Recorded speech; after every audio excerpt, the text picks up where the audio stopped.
दुनिया भर का सब्जेक्ट है, करंट अफेयर्स रोज नया बढ़ जाता है, रोज कुछ इवेंट होता है, फिर अब बैठ के पढ़ो, टेंशन नहीं होता ना, कुछ भी इवेंट होता है लगता है अब यार ये भी पढ़ना पड़ेगा। तो रोज तुम्हारा सिलेबस बढ़ता जा रहा है, घट नहीं रहा है, डेली तुम्हारा सिलेबस बढ़ रहा है, तो तुम्हारे पास समय बहुत लिमिटेड है, तो तुमको फोकस करना पड़ेगा कि किन चीजों पे हमको ध्यान देना है और किन चीजों पे हमको ध्यान नहीं देना है, ये भी सीखना आना चाहिए। ये नहीं माइंडसेट से चलना चाहिए अच्छा हम बुक उठाए तो इस पर से उस पर पूरा बुक पढ़ेंगे, अगर बुक का 4 ही पन्ना मेरे काम का है तो उसी 4 पन्ना पढ़ेंगे, 4 पन्ना में 2 पैराग्राफ मेरे काम का नहीं है तो 2 पैराग्राफ छोड़ देंगे हम, जितना मेरे काम का है वही हमको करना है। तो जो काम का है ये कैसे पता चलेगा हमको? पीवाईक्यू से, मतलब प्रीवियस ईयर क्वेश्चन से, जो पूछ रहा है वहीं से पता चलेगा ना कि क्या किस ट्रेंड में, वही चीज नहीं पूछेगा लेकिन कैसा पूछता है ये तो हमको पता चलेगा। इसीलिए हम बार बार बोल रहे हैं, फर्स्ट क्लास से बोल रहे हैं कि प्रीवियस ईयर देखो, प्रीवियस ईयर देखो, तो वो बहुत इंपॉर्टेंट इसीलिए कि तुमको तब समझ में आएगा कि हम पढ़े कैसे उस चीज को। जैसे अभी कितने दिन से तुम लोग का बैच स्टार्ट हुआ है? 3 महीने हो गया लगभग, तो प्रीवियस ईयर तो देखे ही होगे ना बाकी सब्जेक्ट्स में भी, तो प्रीवियस ईयर जब देखोगे तो उसमें जिस भी सब्जेक्ट में देखोगे तो पता चला होगा कि भाई हाँ किसी भी कोई भी सब्जेक्ट पढ़ रहे हो तो हमको किस चीज पे फोकस करना है। तो जब हम फिजिक्स की बात करते हैं, मेरा जैसा पोर्शन फिजिक्स है तो हम इससे रिलेटेड बात करते हैं, तो फिजिक्स में जब हम लोग देखेंगे कि भौतिकी कि हम लोग देखेंगे कि जो क्वेश्चन बनता है वो ये बनता है कि भाई डेंटिस्ट कौन सा मिरर वो इस्तेमाल कर रहा है, तो वो हिंदी मीडियम है या इंग्लिश मीडियम है, आई थिंक सबको समझ में आ रहा था ये बात कि डेंटिस्ट कौन सा मिरर, सर्च लाइट या टॉर्च में कौन सा वो मिरर इस्तेमाल होता है, पीछे में कौन सा मिरर इस्तेमाल होता है, यही हम लोग पढ़े हैं। ठीक है, या पूछेगा अगर कि जैसे इस पे हम पूरा लिखवा दिए थे, इस पे हम बहुत सारा क्वेश्चन करवाए थे कि कैसे किसका एम्पलीट्यूड ज्यादा है, किसका सॉरी वेवलेंथ ज्यादा है, तरंग वैद्य, हिंदी में सब वर्ड को हम लिखवा चुके थे, तो तुम उससे समझ रहोगे। फ्रीक्वेंसी किसका ज्यादा है, किसका डिस्पर्सन ज्यादा है, किसका स्कैटरिंग ज्यादा है, क्वेश्चन उठा के देखोगे तो यही पूछता है कि भाई रेड लाइट का ज्यादा है कि ऑरेंज का ज्यादा है, या ऐसे पूछ लेगा बीच में ग्रीन का ज्यादा है कि येलो का ज्यादा है, या तुमसे पूछेगा कि भाई सन उगते वक्त लाल क्यों ज्यादा दिखता है, तो क्या बोलोगे?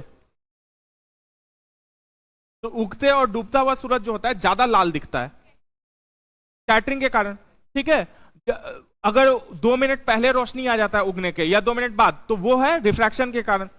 और रीजन भी हम लोग समझ गए थे कि भाई स्कैटरिंग क्या हुआ है कि छितरा रहा है, छितराना से हम लोग समझे थे, दाल वाला एग्जांपल दिए थे कि दाल का गिरा दोगे तो तुम्हारा दाल पूरा छितरा जाता है, स्कैटरिंग को छितराने से सोचो, उससे मिलाओ। तो कोई भी चीज क्या है उगते वक्त सूरज का बहुत दूर है, ये तो हमको समझ में आ रहा है, वो ज्यादा दूर है और दूर है मेरे से, तो वो उसका बाकी सारा लाइट हम तक पहुंचते पहुंचते छितरा के एटमॉस्फेयर में खत्म हो गया, लेकिन जो लाली है वही हम तक पहुंच पा रहा है क्योंकि लाल सबसे कम छितराता है, उसका स्कैटरिंग सबसे कम होता है। तो ये ऐसे समझना है। अब मान लो जैसे हम डेफिनेशन लिखवा दिए थे कुछ कि हाँ कनकेव मिरर ये होता है, बेंड अंदर होता है, ये तो ये हम समझाने वक्त तो बता ही दिए, डायग्राम से सबको समझ में आ रहा है कि ऐसे होगा। अब उसमें अगर तुमको हिंदी इंग्लिश वाला उस वाले में दिक्कत हो रहा है तो फिर हम हिंदी का भी डेफिनेशन इंग्लिश का भी लिखवाएंगे तो बहुत टाइम जाएगा। या नहीं तो बोलो सबको अगर हिंदी चाहिए तो नेक्स्ट क्लास से हम सारा डेफिनेशन हिंदी में ही लिखवाएंगे, ऐसा भी हम कर सकते हैं कि जितना भी डेफिनेशन है सबको हिंदी में लिखवाएंगे। कितने लोग को एक बार बता दो तो उसी हिसाब से करेंगे ना कि कितने लोग को हिंदी वाला डेफिनेशन पसंद है, एक बार हाथ करो तो 5 7 2 9 1 10 1 11 लोग को हिंदी वाला डेफिनेशन और बाकी लोग इंग्लिश वाला चाह रहा है। तो हम पढ़ाते वक्त तो दोनों हम हिंदी इंग्लिश में ही बोल रहे हैं, तो साथ में लिखते रहो, ठीक है, हिंदी इंग्लिश भी बोलो, हम भी थोड़ा इंग्लिश ही बोलते हैं, हिंदी इंग्लिश मिक्स, ठीक है। और डेफिनेशन पे बहुत फोकस मत करो, बार बार हम बोल रहे हैं डेफिनेशन तुम्हारे कोई काम का नहीं है, समझना इंपॉर्टेंट है। समझ में आ रहा है? अच्छा, समझने में भी दिक्कत हो रहा है तुम लोग को जो हम क्लास में पढ़ा रहे हैं? मतलब जेन्युइनली बताओ, नहीं सर को देख के ऐसे नहीं कोई समझ में सब कुछ आ रहा है, तो समझने में दिक्कत नहीं हो रहा है, खाली डेफिनेशन तुमको लिख के नोट्स के लिए चाहिए। अच्छा, उसके लिए हम एक बार सर से बात कर लेंगे कि कोई हिंदी नोट्स हो तो उसका हम जेरोक्स दिलवा दें, ऐसा भी कर सकते हैं, ये भी कर सकते हैं। इसका एक सॉल्यूशन ये भी निकाल सकते हैं कि कोई हिंदी नोट्स का हम जेरोक्स दिलवा देंगे, ठीक है। बाद में समझ में तो कोई दिक्कत नहीं है, समझने में सबको, सिर्फ तुमको एक लिखा हुआ चाहिए। ऑल्दो लिखा हुआ मेरे हिसाब से तो कोई काम का नहीं, फिर भी चलो मन की सेटिस्फैक्शन है कि पैसा दिए तो लिखा हुआ भी हमको चाहिए, तो ठीक है अगर तो उसके लिए हम पूछ लेंगे, ठीक है। और लेकिन काम नहीं आएगा वो, हम बार बार बता रहे हैं तुमको, ना वो काम आएगा ना उस पर समय वेस्ट करना है, समय तुमको सिर्फ इस पे डालना है कि क्या क्वेश्चन आ रहा है। जो हम एग्जाम्पल दिए हैं जो एग्जाम्पल दिए उसी से क्वेश्चन आ रहा है, उसी को रटना है। अच्छा, हमने पिछले क्लास तक हम लोग सब लोग समझ गए थे। अब एक रीजन बताओ कि लाल जो वो है, रेड लाइट जो मतलब रुकने के लिए जो लाइट होता है, ट्रैफिक लाइट, वो लाल होता है। गाड़ी के पीछे में जब ब्रेक लेते हैं तो कौन सा लाइट जलता है? लाल। रेड ही जलता है। तो क्वेश्चन ये बनेगा कि ट्रैफिक लाइट या रुकने वाले ब्रेक लाइट में लाल क्यों रहता है, या खतरे के निशान को लाल क्यों बोलते हैं? क्या चीज? उसका डेविएशन कम होगा, मतलब स्कैटरिंग कम होगा। उसका स्कैटरिंग कम होगा। तुम लोग क्या बोल रही थी? उसका वेवलेंथ, उसका वेवलेंथ ज्यादा है तो दूर से, वही रीजन। उसका वेवलेंथ ज्यादा है तो यही बात है कि वेवलेंथ ज्यादा है तो उसका क्या होगा? स्कैटरिंग सबसे कम होगा, क्योंकि हम लोग जानते हैं कि वेवलेंथ का जो है स्कैटरिंग का जो है मेरा 1 λ⁴, ठीक है। तो रेलिक लॉ के हिसाब से तो इसीलिए मेरा क्या होगा? का सबसे कम स्कैटरिंग होगा, मतलब सबसे कम क्षेत्र आएगा। तो लाल बहुत दूर से हमको दिख सकता है। तो रीजन सही बोले हो, और उसके अंदर का रीजन स्कैटरिंग है। तो अगर क्वेश्चन पूछा कि ऐसा है क्योंकि दूर से दिखता है, तो तुम वो ऑप्शन रहेगा तो वो भी सही मानोगे। और अगर रहेगा कि रेड लाइट का कम स्कैटरिंग होता है तो वो भी ऑप्शन सही होगा। अगर दोनों ऑप्शन है तो मोर देन अबव करना। ये हो सकता है कई बार, ये चीज भी ध्यान रखना, ये तो सारे सब्जेक्ट के लिए एप्लीकेबल है ऐसे, कि एक ऑप्शन जो मिलता जुलता एकदम जो पढ़ के आए, अभी हम जैसे स्कैटरिंग वाला ऑप्शन बता दिए, तुमको वो ऑप्शन दिखेगा एग्जाम के हड़बड़ाहट में, तुम उसको सही मान लोगे। लेकिन एक और होगा उससे मिलता जुलता, कि ये वाला पॉइंट भी बोल दे कि भाई वेवलेंथ उसका अधिक होता है, ये वाला पॉइंट भी बोल दे तो वो भी एप्लीकेबल है यहाँ पे। या बोल दे कि दूर से, ज्यादा दूर से दिखता है तो ये भी एप्लीकेबल होगा, तो वहां पे मोर देन अबव हो जाएगा। समझ रहे हो? रीजन से समझ के करेंगे, अगर रट के नहीं जाएंगे तो सारे क्वेश्चंस बनेंगे उससे रिलेटेड, कि मतलब गलत होने का चांस तुम्हारा जो है, अगर चीजों की गहराई में समझोगे तो कम होगा। चलो, हम लोग लास्ट क्या क्या पढ़े थे? हम लोग कनकेव मिरर पढ़ चुके थे। ये वाला था कनकेव मिरर, जिसमें कि बाहरी जो है सतह है वो पॉलिश्ड है, और अंदर वाला जो सतह है, जो दर्पण रहेगा, वो रिफ्लेक्शन जो होगा वो अंदर वाले सरफेस से होगा। ठीक है, इसको सारा क्लियर कर लिए थे। ये कहां कहां इसका यूज होता है ये देख लिए थे हम लोग। डेंटिस्ट वाला देख लिए थे एग्जांपल, टॉर्च, सर्च लाइट, ये सब वाला एग्जांपल देख लिए थे। जहां भी पास से या तो सीधी रेखा में हमको बीम चाहिए, बीम ऑफ लाइट चाहिए, मतलब सीधा ऐसा दूर तक बीम जाए लाइट, तो वहां पे हम लोग ये यूज कर रहे हैं मिरर। मतलब फोकस पे हम अपने बल्ब को रख दे रहे हैं और मिरर को ऐसे रख रहे हैं, तो ये टकरा के स्ट्रेट लाइन ऐसे सीधी रेखा में निकलेगा। ठीक है। या दूसरा हम लोग देख रहे थे कि जहां पे हमको थोड़ा बड़ा कर देना है, पास से बड़ा कर देना है, चीजों को बड़ा करना है, जैसे दांत के अंदर ऐसे मिरर डाल के डेंटिस्ट उसके अंदर देखेगा, तो हम लोग यहां यूज करेंगे कनकेव मिरर। नेक्स्ट हो गया तुम्हारा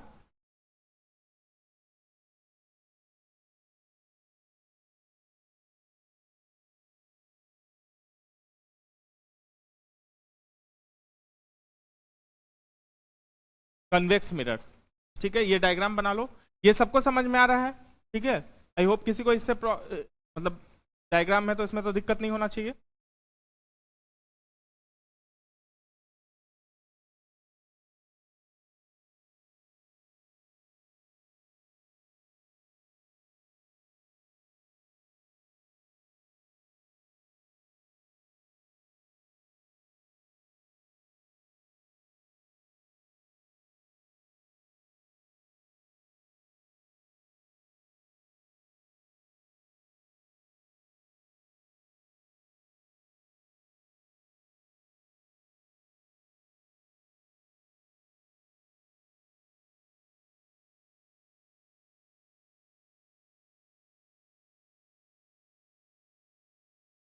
ठीक है, जो हिंदी में है उसको रिफ्लेक्टिंग, जो जिस पे टकरा के लाइट जा रहा है उसको रिफ्लेक्टिंग सरफेस बोल रहे हैं, और जिधर हम सिल्वर वाला जो लगा रहे हैं, कोटिंग लगा रहे हैं, वो पॉलिश सरफेस उसको हम लोग बोल रहे हैं।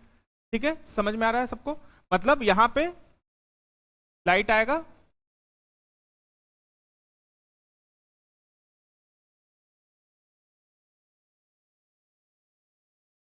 फोकस हो जाएगा।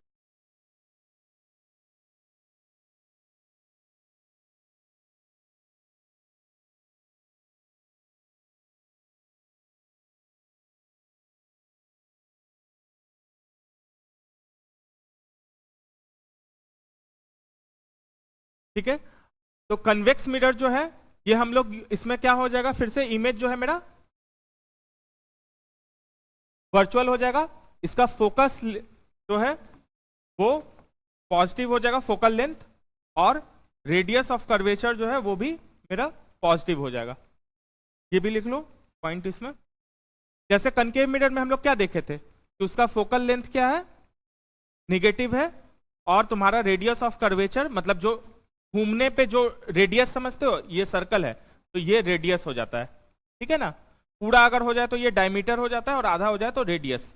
तो इसको रेडियस ऑफ कर्वेचर इसको बोलते हैं इस मिरर के टर्म्स में। तो रेडियस ऑफ कर्वेचर इसका कनकेव का मेरा होता है निगेटिव, और इसका होता है पॉजिटिव। सिमिलरली वहां का फोकल लेंथ होता है तुम्हारा निगेटिव कनकेव में, और यहां पे होता है positive.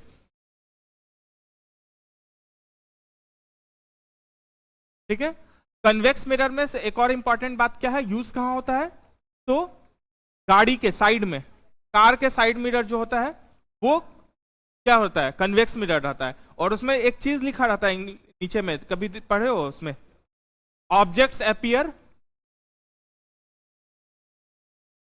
Appear closer to than it is, ऐसे करके लिखा रहता है। कभी नए गाड़ी का पुराने में मिट जाता है, नए गाड़ी में जाके उसको पढ़ना, वहां पे लिखा रहता है, किसी भी गाड़ी का शीशा पे, सड़क पे दुनिया भर का गाड़ी लगा हुआ है, साफ साफ लिखा रहता है वहां पे इंग्लिश में, छोटा सा।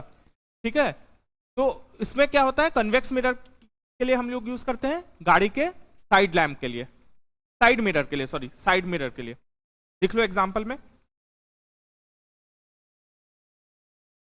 Rear view mirror, convex mirror is used as,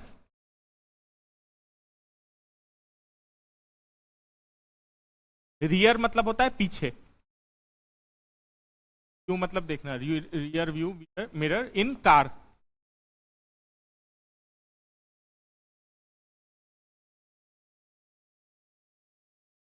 ठीक है, तो तुम्हारा क्वेश्चन क्या बनेगा कि कार में कौन सा मिरर यूज होता है। सिंपल सीधा यहां से डायरेक्ट यही क्वेश्चन बन रहा है कि कार में आपका कौन सा मिरर है, तो आपको वहां पे क्या चुनना है, कन्वेक्स मिरर।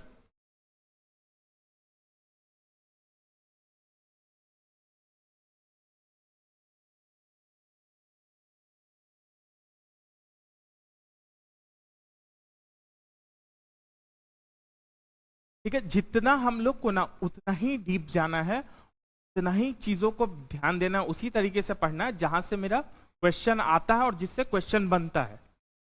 उससे ज्यादा जाने का जरूरत नहीं है, और उससे इररिलेवेंट हट के जाने का जरूरत नहीं, क्योंकि समय आपके पास बहुत लिमिटेड होता है। किसी भी एग्जाम के लिए, कॉम्पिटिटिव एग्जाम का जब तैयारी करते हैं तो उसका तैयारी कॉलेज से अलग होता है। कॉलेज में आपको परसेंटेज लाना होता है, तो ठीक है, जितना डेफिनेशन रट लिए, जो सबसे ज्यादा रट के गया, जो ज्यादा बड़ा लिख लिया उसका ज्यादा होता है। यहाँ ऐसा नहीं होता है। यहाँ पे एक तो अगर प्रीलिम्स के पर्सपेक्टिव से बात करें तो वहां तो ऑब्जेक्टिव रहता है, तो जितना आपको काम आ रहा है, जितने से आपका ऑब्जेक्टिव क्वेश्चन बन रहा है, आपको उतना ही पे जाना है, उससे आगे एक शब्द नहीं। मतलब वो एक्स्ट्रा अगर आप ज्यादा जा रहे हैं, बहुत ज्यादा, तो वो आपके लिए इरेलीवेंट हो जाता है। इसका ये मतलब नहीं कि बहुत लोग इसका ये मतलब निकाल लेता है कि हमको रटना है, रटना नहीं है, समझ के, क्योंकि कल को ये पूछा है, परसों कुछ और पूछ सकता है अगले एग्जाम में, लेकिन उसी से रिलेटेड पूछे, पीएचडी नहीं करवाने लगेगा तुमको। ठीक है, अब हम लोग आ जाते हैं लेंस। लेंस ऐसा डिवाइस है जो कि क्या होता है, शीशे का बना होता है, और वो पूरा जो डिवाइस होता है, जैसे मिरर जो से आधा होता है, आधा उसका रिफ्लेक्टिंग सरफेस होता है, ये पूरा का पूरा जो चीज होता है, ये शीशे का पूरा का ऐसे स्फेरिकल या सिलिंड्रिकल शेप में होता है। ठीक है, पूरे शीशे का चीज, जैसे कि सबसे डेली यूज में हम लोग जो लेंस देख रहे हैं, आप लोग जो चश्मा पहने हुए हैं, वो क्या है, लेंस है। आंख के अंदर भी जो होता है वो लेंस होता है। ठीक है, तो लेंस बेसिकली एक स्फेरिकल या सिलिंड्रिकल शीशे का चीज है, जिससे कि हम लोग का लाइट जब पास करता है तो चीजें आगे, पास या दूर देखने के लिए होता है, कि अगर हमको दूर से पास लाना है या पास से दूर करना है, इस सेंस में हम लोग लेंस को यूज करते हैं। बेसिकली मतलब मेनली दो तरह का लेंस होता है तुम्हारा। ठीक है,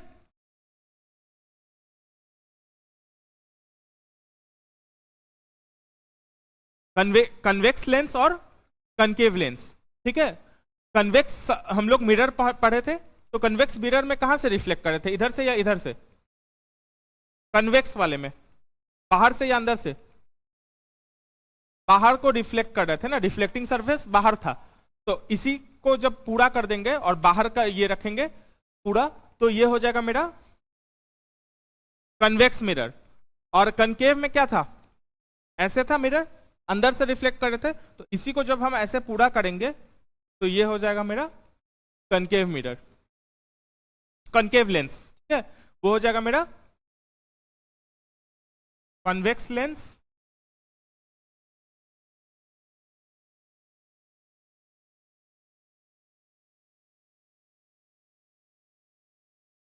कई बार क्या होता है एग्जाम में कंफ्यूजन हो जाता है कि कौन कनकेव कौन कॉन्वेक्स, मिरर में जनरली याद रहता है लोग को, लेंस में कई बार कंफ्यूजन हो जाता है कि कौन क्या है। आगे जब हम लोग देखेंगे जैसे कि कौन से आंख में दूर का दिख रहा है तो क्या लगाना है, नजदीक का दिख रहा है तो कौन सा लेंस लगाना है, तो बनाओ यहीं से, याद तुमको यहाँ वाला है कन्वेक्स वाला का ये कि यहाँ बाहर से रिफ्लेक्ट हो रहा है लाइट मेरा, तो उसी को पूरा कर देंगे, उसी सर्कल को पूरा कर देंगे तो मेरा मिरर से क्या बन जाएगा, लेंस बन जाएगा।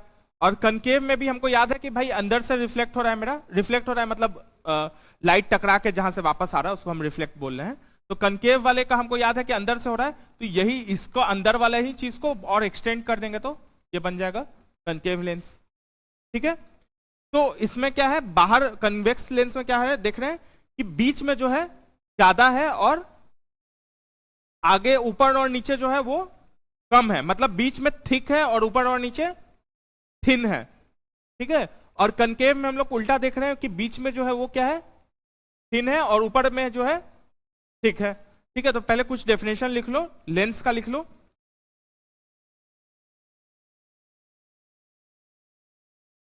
Lens is a homogeneous medium, lens is a homogeneous medium,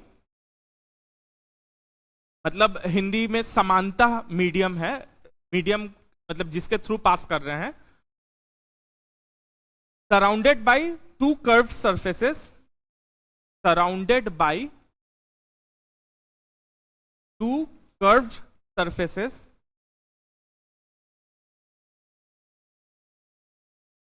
और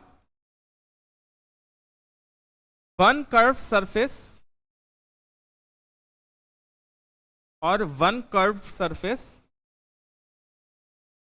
and another plane surface, and another plane surface.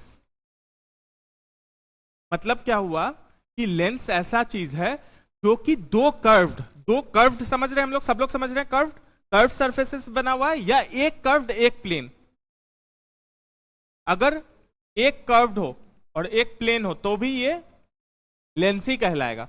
जरूरी नहीं कि जैसे इसमें क्या है, एक सरफेस इसको बोल रहे हैं, एक सरफेस इसको बोल रहे हैं, दोनों क्या है, ये कर्व्ड है मतलब मुड़ा हुआ है दोनों, या नहीं तो एक मुड़ा हुआ और एक सीधा रखें तो भी वो लेंस ही होगा। सबको क्लियर है डेफिनेशन, सबको समझ में आ रहा है, हिंदी इंग्लिश सबको ये समझ में आ रहा है ना कि मुड़ा हुआ है सरफेस को, और होमोजीनियस मतलब एक जैसा, एक चीज से बना हुआ, जो एक ही चीज से बना हुआ जो मीडियम है जिसके थ्रू लाइट पास कर रहा है। जैसे मीडियम हम लोग देखे थे ना कि अभी एयर एक मीडियम है जिससे पास करता है लाइट, वाटर एक मीडियम है, जिस चीज से जिस जगह से पास कर रहा है उसको हम लोग मीडियम बोलते हैं।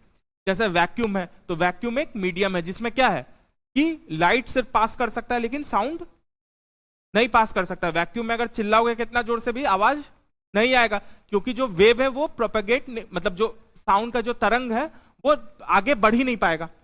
तो उस इसीलिए मीडियम ये हुआ कि जिससे चीजें पास कर सके। तो वही चीज हम लोग बोल रहे हैं कि लेंस एक होमोजीनियस मतलब एक जैसा मीडियम है जिसका कि दो सरफेस है, सरफेस मतलब दो सतह है, ठीक है, एक मुड़ा हुआ और एक सीधा, या दोनों मुड़ा हुआ। नेक्स्ट लिखो, next point, curve surface, curve surface मतलब मुड़ा हुआ सरफेस में बी स्फेरिकल, या तो गोलकार हो सकता है, कॉमा सिलिंड्रिकल,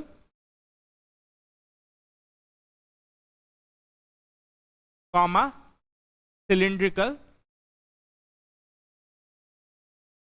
मतलब या तो गोल में होगा या सिलेंडर के शेप होगा या एलिप्टिकल,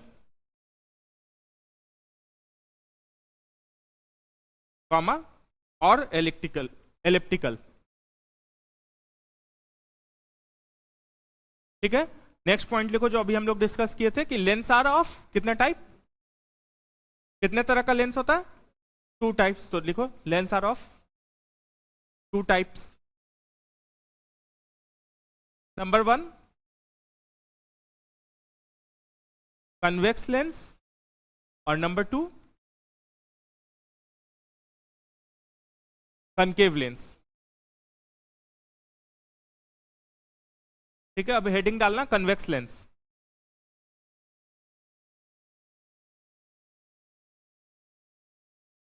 यहां तक सबको समझ में आ रहा है, कोई डाउट नहीं आ रहा है? ठीक है, कन्वेक्स लेंस में सबसे पहले डेफिनेशन हम क्या बोले हैं कि बीच में मोटा और साइड में वो पतला होगा। तो हिंदी वाले वैसे लिख लेना कि बीच में मोटा और साइड में पतला होगा, और इंग्लिश वाले लिखो कि convex lens is thick in middle and thin at sides. अपने वर्ड्स में लिख सकते हो, ठीक है, इसको अपने वर्ड्स में लिखो इस चीज। Convex lens is thick in middle and thin at corner या साइड्स।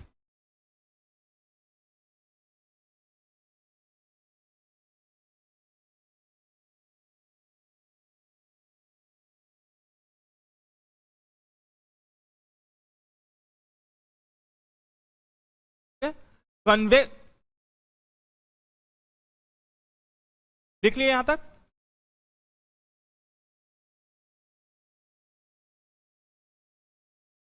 कन्वेक्स लेंस को जो है कन्वर्जिंग लेंस भी बोलते हैं, क्योंकि लाइट जो है एक जगह आके मिलता है, कन्वर्ज करता है। कन्वर्ज मतलब हुआ कि एक ही जगह पे आना, चीजों को एक ही जगह पे आ जाने को कन्वर्ज बोलते हैं।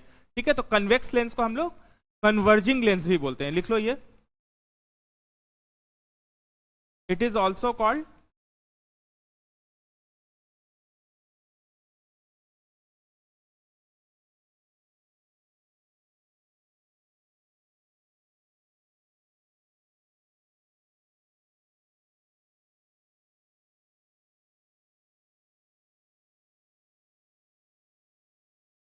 Converging lens. इसका फोकल लेंथ क्या होता है? पॉजिटिव होता है। इससे जैसे तुमको डायरेक्ट क्वेश्चन कैसे बनेगा, हमको ये क्या है, तो क्वेश्चन क्या बनेगा कि फोकल लेंथ किस लेंस का पॉजिटिव होता है, और ऑप्शन दे देगा convex lens, concave lens and 2-3 और ऑप्शन दे देगा, और तुमको चुनना है उसमें से कि मेरा कन्वेक्स लेंस में पॉजिटिव होता है। ठीक है,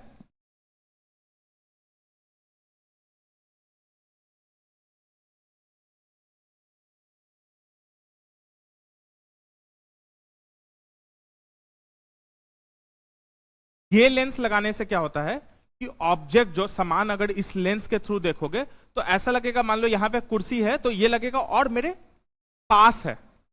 ठीक है, और ये कुर्सी का जो साइज है उससे लगेगा कि ये बड़ा है। ठीक है, इसका हम आगे यूज जब चश्मा में बताएंगे तो आगे यूज दिखाएंगे। ठीक है, तो पहले लिखो कि ऑब्जेक्ट्स अपीयर क्लोजर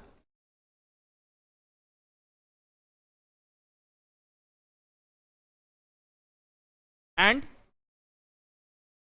लार्जर।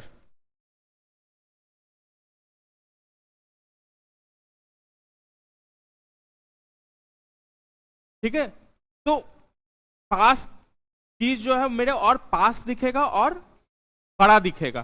ठीक है, तो ये जो लेंस है इसीलिए इसको यूज किया जाता है फार साइटेडनेस में, मतलब दूर दृष्टि जिसकी होती है उसमें यूज किया जाता है, जिसको हम लोग हाइपरमेट्रोपिया भी बोलते हैं।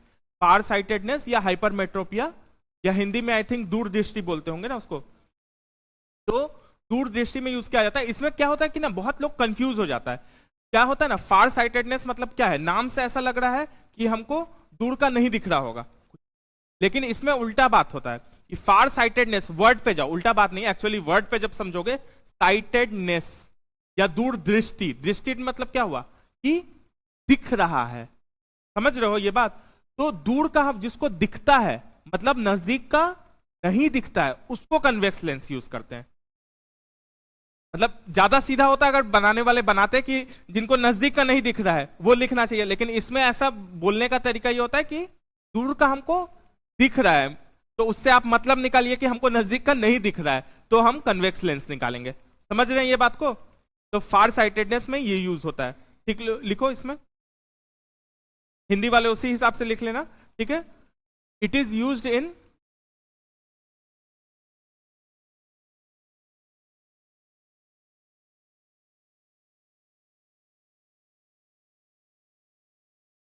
फार साइटेडनेस,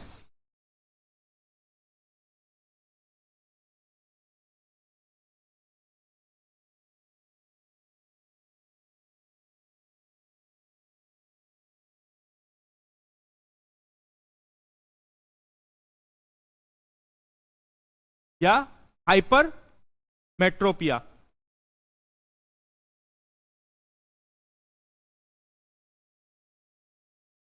देखो इसका कॉन्सेप्ट जो एक्चुअल कॉन्सेप्ट है अंदर का थोड़ा हम लोग घुस के बता रहे हैं हम, लेकिन इस चीज को समझ में आए तभी समझना, नहीं तो बहुत घुसने का इसका जरूरत नहीं, हम समझाने के लिए तुम लोग को बता रहे हैं। क्या होता है, इमेज जो होता है तुम्हारा, ऑल्दो ये तुम थोड़ा बायोलॉजी में भी पढ़े होगे कि रेटिना पे पड़ता है। जब भी हम कुछ देखते हैं तो वो मेरे रेटिना पे पड़ता है, तभी हमको वो क्लियरली दिखता है। तो जो ऐसे लोग जिनका फार साइटेडनेस है, मतलब जिनको दूर का दिख रहा है लेकिन नजदीक का नहीं दिख रहा है, तो उन लोग के साथ प्रॉब्लम क्या होता है कि नजदीक का चीज का जो वो है, इमेज है, जो जो उसका मतलब प्रतिबिंब है, वो तुम्हारे रेटिना के पीछे गिर जाता है, तो उसको रेटिना पे लाना है। तो इसीलिए लेंस जो है इसको रेटिना पे ले आता है। अगर लेंस यहाँ पे लगा देंगे तो ये जो इमेज है ये इस पे फॉर्म होगा। ये आंख का रेटिना हम बना रहे हैं, तो इमेज मेरा पहले रेटिना के अंदर फॉर्म हो रहा था, मतलब अंदर की तरफ मतलब फॉर्म होता, गिरता अगर प्रॉपरली फॉर्म होता तो अंदर होता, लेकिन अंदर नहीं हो रहा है तो बाहर ही वो रेटिना तो रोक दे रहा है, बाहर ही हो रहा है, तो इसीलिए धुंधला धुंधला दिखता है कहाँ, नजदीक का चीज। तो ये लेंस क्या करता है कि ये दूर के चीज जो जहां इमेज जो अंदर फॉर्म हो रहा है उसको लेंस के ऊपर फॉर्म करवा देता है, रेटिना के ऊपर, ये लेंस लगाने से। इसीलिए इस तरीके से ये क्लियर करता है। ये बात समझ में आ रहा है? आंख का जब पढ़े होगे बायोलॉजी में, आंख में एक्चुअली रेटिना के आगे भी क्या होता है, एक लेंस होता है, एक लेंस होता है। तो जब एज होता है ना, या कई बार बचपन से भी, तो वो लेंस क्या होता है कि या तो ज्यादा फैल जाएगा या ज्यादा पचक जाएगा, ठीक है, मतलब या तो बीच में ऐसे वो हो जाएगा या ज्यादा ऐसे हो जाएगा। अगर नॉर्मल शेप ये है तो ज्यादा फैल गया, या बीच में ऐसे पचक गया तो बीच में ज्यादा बल्ज कर गया, जिसको हम लोग बोलते हैं, ठीक है। तो उससे क्या होता है कि जो आंख पे जो रोशनी पड़ रहा है, जो इस लेंस से आके पड़ रहा है, वो रेटिना के बजाय या तो रेटिना के आगे गिर जाएगा या रेटिना के पीछे गिरेगा। तो जो हम लोग फार साइटेडनेस है, जिसमें कि दूरदृष्टि जिसको बोल रहे हैं, जिसमें कि हम लोग को दूर का दिख रहा है लेकिन नजदीक का नहीं दिख रहा है, तो उसमें कहां इमेज कहां गिर रहा है, रेटिना के आगे गिर रहा है या पीछे गिर रहा है, पीछे गिर रहा है। सबको समझ में आ गया? तो इसीलिए कन्वेक्स लेंस एक आगे लगा देते हैं, ताकि कन्वेक्स लेंस और आंख का लेंस मिला के वो जो इमेज है वो मेरे रेटिना पे ही फॉर्म हो, ठीक है। और इसी का उल्टा हो जाएगा तुम्हारा कनकेव लेंस में। अच्छा, इसमें एक पॉइंट और लिख लो, द इमेज फॉर्म्ड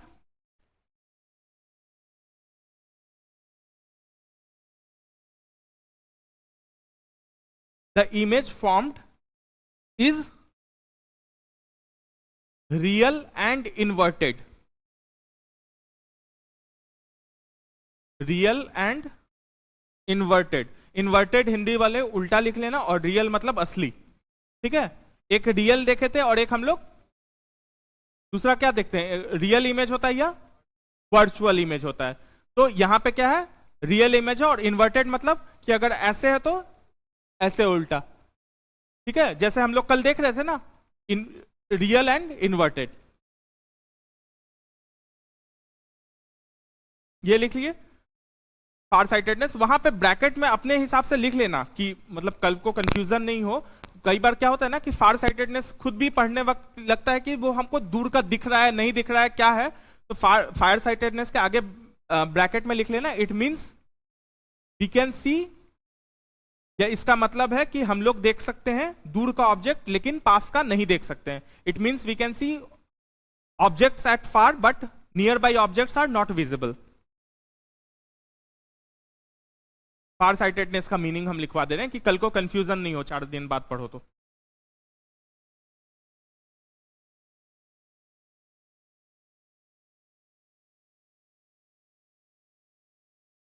ठीक है, जिसको कि हम लोग अगर वहां पे हाइपर माइट्रोपी दे दिया तो भी समझ में आएगा, ठीक है। नेक्स्ट हो गया तुम्हारा कनकेव लेंस।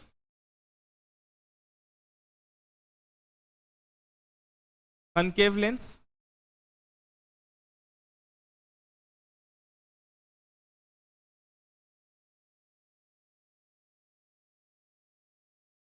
एक पॉइंट वो भी वाला भी लिख ही लो, वो वाला पॉइंट हमने ना लिखवाए हैं कि आंख के पीछे इमेज फॉर्म होता है, तो इसमें लिख लो इन दिस डिफेक्ट, मतलब कौन सा डिफेक्ट, हाइपरमेट्रोपिया में, in this defect, in this defect, इस दिक्कत में, द इमेज इज फॉर्म्ड, प्रतिबिंब जो बनता है, the image is formed behind retina, वो रेटिना के पीछे बनता है, ठीक है। इन हाइपरमेट्रोपिया या farsightedness the image is formed behind retina, hypermetropia या फारसाइटेडनेस में जो प्रतिबिंब बनता है वो रेटिना के पीछे बनता है। ये बात समझ में आ रहा है? इससे भी क्वेश्चन बन रहा है तुम्हारा, क्वेश्चन यहां से बन रहा है, मतलब ये प्रीवियस ईयर में किसी पीएससी में पूछे हुए हैं ये क्वेश्चन कि किस कौन से इसमें आंख के डिफेक्ट में ये यूज होता है, या ऐसे नहीं पूछो, ये बायोलॉजी का क्वेश्चन हो गया, इसी को फिजिक्स के सेंस में पूछो तो जिसमें आंख के पीछे इमेज फॉर्म हो रहा है उसमें कौन सा लेंस यूज करना चाहिए। समझ रहे हो? एक तरह से बायोलॉजी का भी क्वेश्चन बन रहा है, एक तरह से फिजिक्स का भी क्वेश्चन बन रहा है। अगर सिर्फ आंख के पीछे फॉर्म हो रहा है ऐसे पूछे तो ये तो टिपिकल बायोलॉजी हो जाएगा, लेकिन कौन सा हम लोग लेंस यूज करते हैं उसमें, तो उसका आंसर हो जाएगा तुम्हारा ये फिजिक्स पार्ट बन जाएगा कि वो हम उसमें अगर कन्वेक्स लेंस यूज करेंगे तो फिर सीधा सही पे जगह पे बनेगा इमेज, ठीक है। अब लिखो कनकेव लेंस,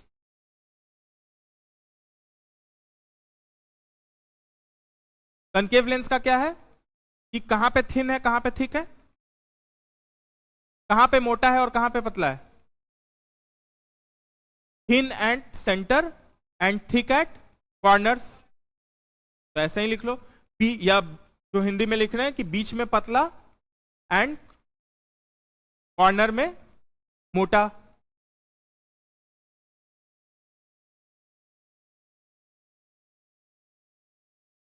ठीक है। It is thick at centre, sorry thin at centre and thick eight corners, या बीच में पतला होता है और कॉर्नर में मोटा होता है। अब फोकल लेंथ तुम लोग बताओ क्या होगा इसका, एक ही दो लोग बता रहा है, सब लोग नहीं बता रहा है। पिछला वाला क्या क्या था, कन्वेक्स का क्या था फोकल लेंथ, सब लोग बताओ, मतलब क्या वो पिछला लाइन ही लिख रहे हो क्या, सब लोग थोड़ा सा लाइवली बताओ ना, जब पूछे तो सब लोग बताओ, ऐसा 4 ही 5 लोग बता रहे हैं।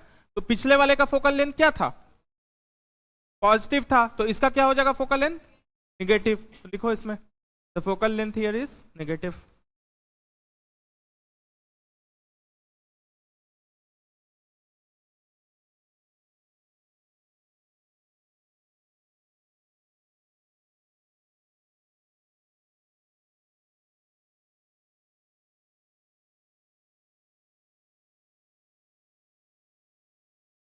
वहां पे क्या देख रहे थे हम, कुर्सी का एग्जांपल दिए थे कि कुर्सी क्या है, कैसा दिखेगा, बड़ा दिखेगा और पास दिखेगा, ठीक है। तो यहां पे जस्ट उल्टा होगा जाएगा, ठीक है। तो ऑब्जेक्ट्स अपीयर स्मॉलर, देखो ऑब्जेक्ट अपीयर स्मॉलर मतलब छोटा हिंदी में,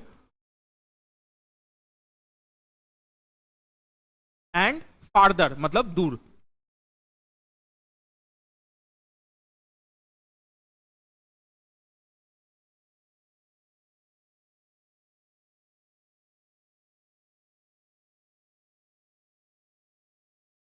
इमेजेस फॉर्म्ड हियर आर, क्या होगा वहां पे था, वहां पे रियल नहीं, उसके पहले रियल और वर्चुअल वाला बात कर रहे हैं, तो पहले उसमें था रियल, तो यहां पे हो जाएगा वर्चुअल, ठीक है। इसको एक चार्ट फॉर्म में भी हम लोग बना देते हैं, उससे क्या होता है ना, याद करने में आसान रहता है और चीजों को कंफ्यूजन नहीं रहता है।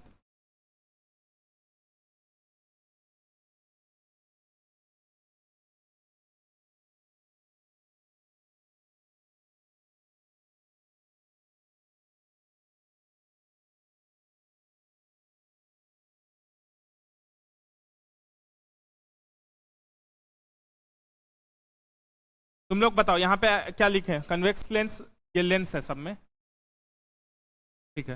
यहाँ पे बताओ क्या लिखे हैं, पॉजिटिव ठीक है, अभी बनाना मत तुम लोग, पहले हम लोग उसका मायोपिया बताएंगे तब। इसमें क्या लिखे?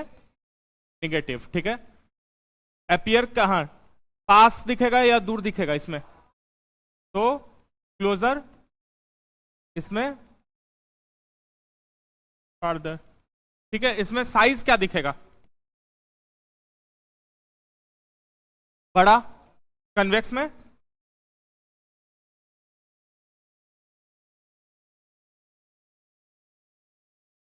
ठीक है। अब हम लोग कैसा दिखेगा, असली दिखेगा या वर्चुअल दिखेगा? तो इस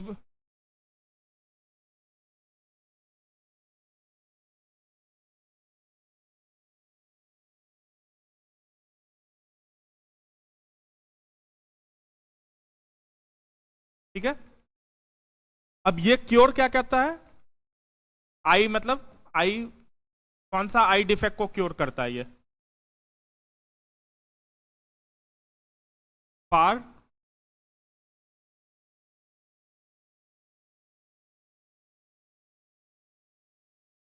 तो ये वाला करेगा नियर,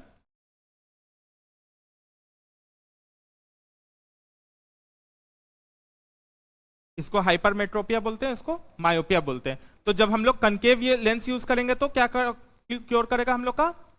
मायोपिया या नियर साइटेडनेस। मतलब क्या दिख रहा है हम लोग को? दूर का चीज दिख रहा है या नजदीक का चीज दिख रहा है? नियर साइटेडनेस या मायोपिया मतलब क्या होता है कि नजदीक का हमको दिख रहा है, मतलब दूर का नहीं दिख रहा है। उल्टा कॉन्सेप्ट में बोलते हैं कि जो दिख रहा है उसी के बात करते हैं। नियर साइटेडनेस मतलब नजदीक का हमको दिख रहा है, दूर का हमको नहीं दिख रहा है, जिसका दूसरा नाम मायोपिया भी है। तो इसमें क्या होता है कि इमेज जो होता है वो मेरे रेटिना के आगे गिरता है, तो इसीलिए हम इसके लिए कनकेव लेंस यूज करते हैं। बात समझ रहे हैं? ये जो आई वाला हम डायग्राम बनाए थे कि ये मेरा रेटिना है मान लो, तो ये मेरा अपना आंख के अंदर का लेंस है, तो जो मेरा इमेज है वो यहां पे गिर जा रहा है, रेटिना के आगे गिर जा रहा है, मतलब रेटिना तक नहीं पहुंच रहा है। उसमें क्या था, रेटिना के पीछे गिर रहा था। ठीक है, यहाँ पे रेटिना के आगे गिर जा रहा है, इसीलिए हमको यहाँ पे क्या है, कनकेव लेंस लगाना पड़ता है, जो चश्मा लगाना पड़ता है, जिससे कि मेरा रेटिना पे इमेज फॉर्म हो, तभी मेरा वो होगा। तो वहां पे लिख लो, कहां पे, कनकेव में लिख लो कि इट इज यूज टू, या इसका उपयोग cure, it is use to cure nearsightedness या मायोपिया। नियर साइटेडनेस को आई थिंक पास दृष्टि बोलेंगे ना, निकट दृष्टि। निकट दृष्टि को ठीक करने में यह मदद करता है, हिंदी में लिख सकते हैं। ठीक है, या मायोपिया। तो यहां पे हम लोग लिख लेंगे हाइपरमेट्रोपिया और मायोपिया, लिख लेना तुम लोग, लिख लें क्या?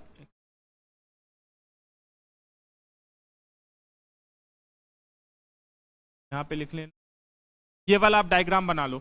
ये वाला तुमको डायग्राम जो है एक जगह सारा चीज मिल जाएगा, इससे सारा तुमको याद करने में बहुत आसान पड़ेगा। ठीक है, और कंपेयर करने में, याद करने से ज्यादा कि कंपेयर कर सकते हैं दोनों को। अब तुमको at the end of the day ना, तुमको यही बात हम समझा रहे थे कि अब घर जाके तुमको वो डेफिनेशन सब जो हम लिखाए हैं वो सब समझाने के लिए है। बहुत सालों बाद पढ़ो या वो सब कहीं पूरा भूल जाओ, काम तुम्हारे यही आने वाला है, क्वेश्चंस तुम्हारा यहीं से डायरेक्ट बन रहा है।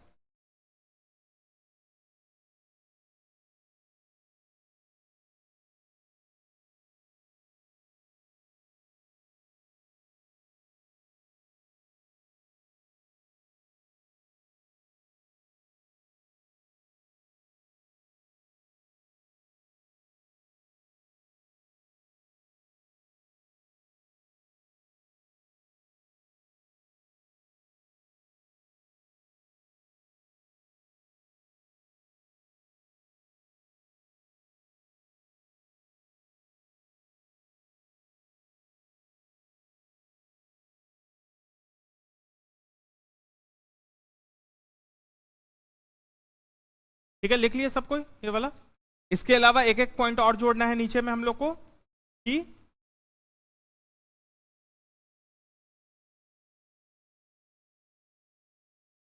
इतना लिख लियो सब।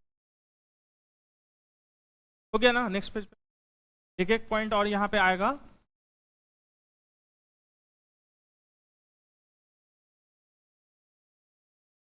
कन्वेक्स में क्या आएगा? बिहाइंड या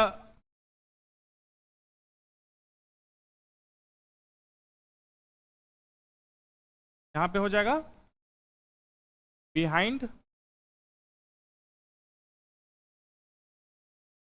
रेटिना, यहां हो जाएगा इन फ्रंट ऑफ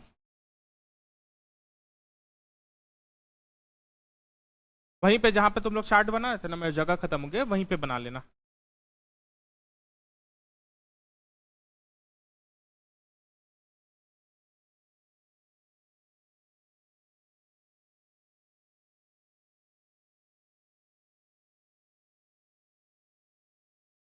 ठीक है, जहां पे तुम लोग हो गया सबका, जहां पे स्कैटरिंग लिखे थे वहां पे आज हम एक नया एग्जांपल बताए थे, वहीं पे वो वाला एग्जांपल लिख लो, या वहां पे जगह नहीं है तो यहीं पे लिख लो कि द ट्रैफिक सिग्नल और ट्रैफिक सिग्नल में या for danger zones, for danger मतलब खतरे के लिए, कौन सा लाइट यूज होता है? Red light is used because, लाल रंग यूज होता है क्योंकि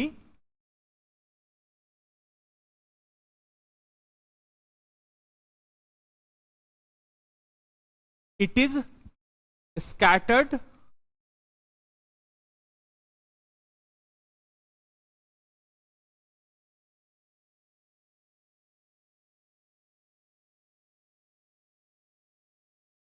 इट इज स्कैटर्ड लीस्ट, मतलब सबसे ज्यादा कम उसका स्कैटरिंग होता है। समझ में आ रहा है कि लाल लाइट सबसे कम स्कैटरिंग होता है। हम लोग देखे थे ना विबग्योर में वायलेट का सबसे ज्यादा होता है और रेड लाइट का सबसे कम होता है। तो यही लिखवा रहे हैं कि लाल बत्ती में जो है हम लोग खतरे में या लाल ट्रैफिक लाइट में लाल बत्ती इसलिए यूज करते हैं क्योंकि ये सबसे कम स्कैटर करता है। और आगे लिखो and it is visible from long distance, मतलब यह दूर से दिखाई देता है। And it is visible from long distance,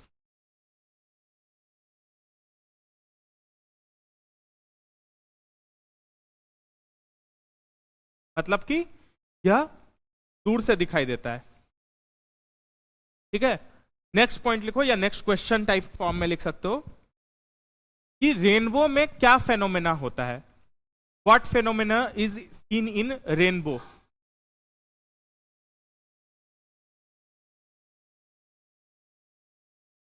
इंद्रधनुष, हिंदी में उसको इंद्रधनुष लिख।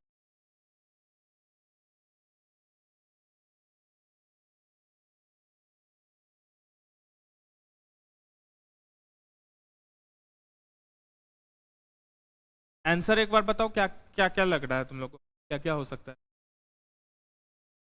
रेनबो जो इंद्रधनुष है वो क्यों बनता है? कौन सा फेनोमेना होता है? हम लोग अब सब चीज पढ़ चुके हैं। क्या क्या हम लोग पढ़े हैं? रिफ्लेक्शन पढ़ चुके हैं, ठीक है, रिफ्रैक्शन हम लोग पढ़ चुके हैं, हम लोग उसके बाद टोटल इंटरनल रिफ्लेक्शन पढ़ चुके हैं, उसी से रिफ्रैक्शन से ही बढ़ता हुआ। फिर हम लोग पढ़ चुके हैं डिस्पर्सन पढ़ चुके हैं, फिर हम लोग स्कैटरिंग पढ़ चुके हैं, स्कैटरिंग और टोटल इंटरनल रिफ्लेक्शन। और बताओ कोई? डिस्पर्सन और PIR। अच्छा, तो इसका एक्चुअली आंसर है reflection comma refraction and dispersion, तीनों चीज यूज होता है यहां पे।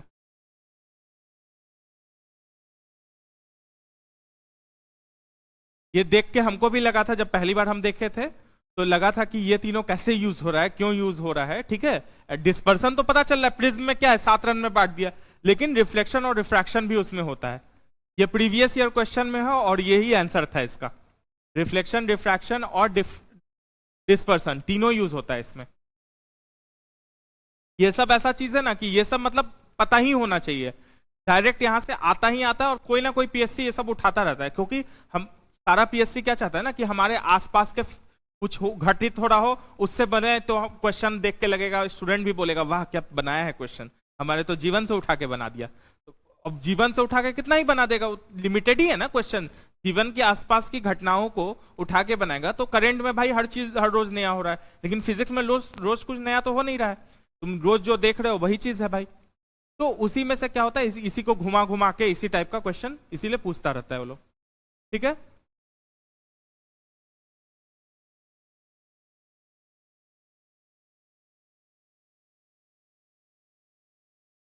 अच्छा, नहाते वक्त कभी सोप का साबुन का बुलबुला देखे हो, या सर्फ करते वक्त भी साबुन का बुलबुला देखे हो, वो क्या होता है, थोड़ा वो चमचमाता नहीं रहता, अलग अलग रंग का दिखने लगता है, ऐसा लगता है कि रंगीन हो गया है, थोड़ा सा अलग अलग रंग का दिखता है।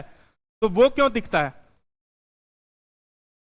बुलबुला जो होता है एक पानी है, और ऐसे सोचो, खुद से निकालने का आंसर कोशिश करो कि ये पानी का बना हुआ है, लाइट इसमें जा रहा है और बाहर हवा में आ रहा है, तो क्या हो रहा होगा, रिफ्रैक्शन हो रहा होगा। लेकिन रिफ्रैक्शन नॉर्मल होता तो नॉर्मल दिखता, लेकिन कुछ और हो रहा है, रिफ्रैक्शन से रिलेटेड कुछ मिलता जुलता कुछ और हो रहा है, जिसके कारण ऐसा लग रहा होगा। रिफ्रैक्शन से मिलता जुलता क्या, रिफ्रैक्शन एक एंगल के बाद जब क्रिटिकल एंगल से जब ज्यादा बढ़ जाएगा तो क्या हो जाता है, वो TIR हो जाता है, वो टोटल इंटरनल रिफ्लेक्शन हो जाता है। तो कुछ लाइट निकल रहा है, कुछ लाइट आपस में अंदर जा रहा है, और आपस में एक दूसरे से टकरा रहा है, मिल रहा है, तो एक दूसरे से इंटरफियर भी कर रहा है। इसी के कारण वो कभी किसी रंग का कभी किसी रंग का, सिर्फ एक ही बार टोटल इंटरनल रिफ्लेक्शन होता तो एक ही रंग दिखता, लेकिन आपस में बहुत सारा लाइट आपस में मिलकर टकरा रहा है, तो इसीलिए टोटल इंटरनल रिफ्लेक्शन और इंटरफेरेंस दोनों हो रहा है। तो नेक्स्ट पॉइंट लिखो, हिंदी में लिखना साबुन के बुलबुले में, और इंग्लिश में लिखा in a soap bubble, in a thin soap bubble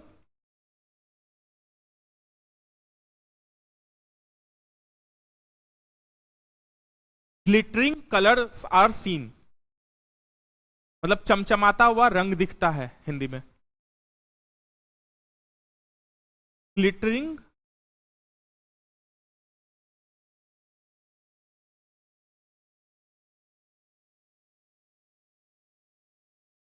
glittering colors are seen due to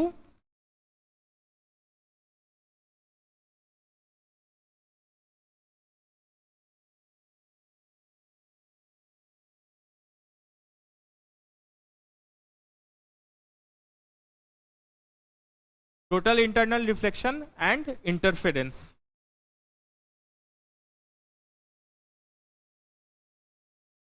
समझ में आ रहा है?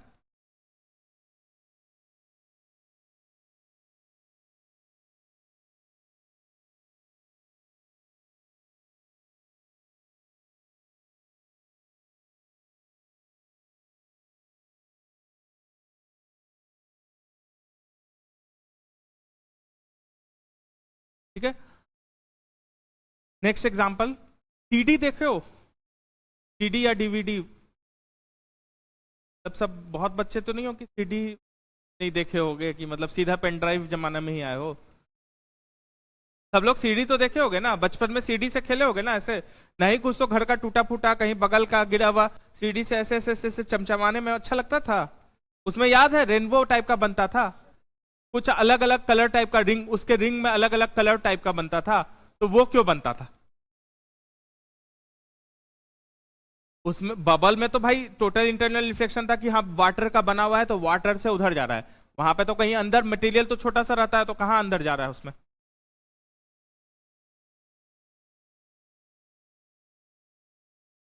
एक तो सबसे पहले लाइट टकरा के उससे आ रहा है वापस, तो रिफ्लेक्शन हो रहा है, और दूसरा तुम्हारा डिफ्रैक्शन हो रहा है।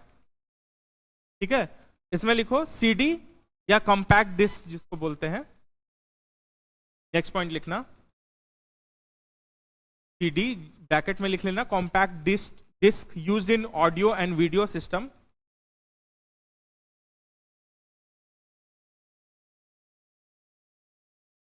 सीडी या compact disc used in audio and video systems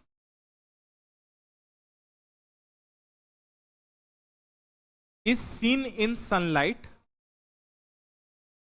is seen in sunlight मतलब सीडी को अगर सूर्य की रोशनी में देखें तो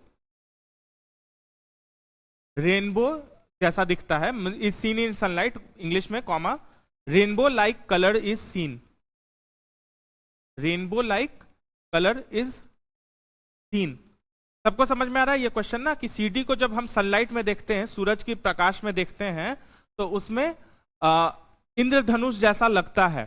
तो उसका रीजन लिखो डैश देके, क्या क्या पता है, reflection and diffraction.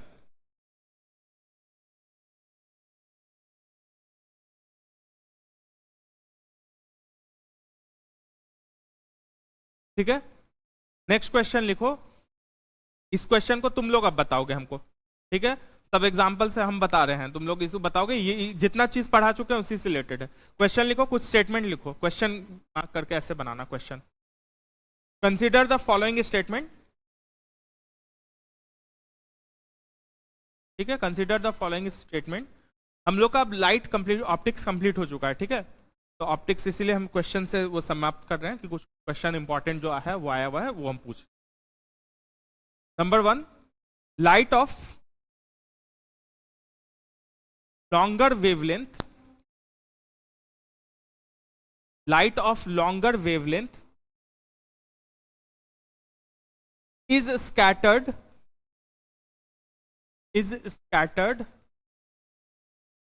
much more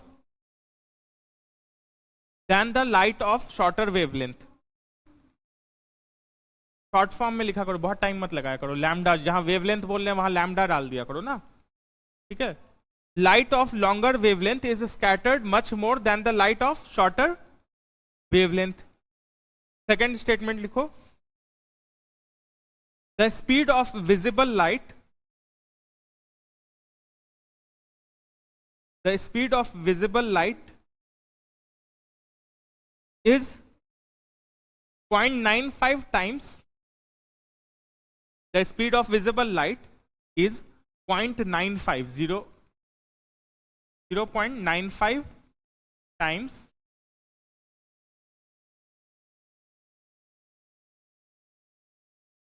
the speed in vacuum।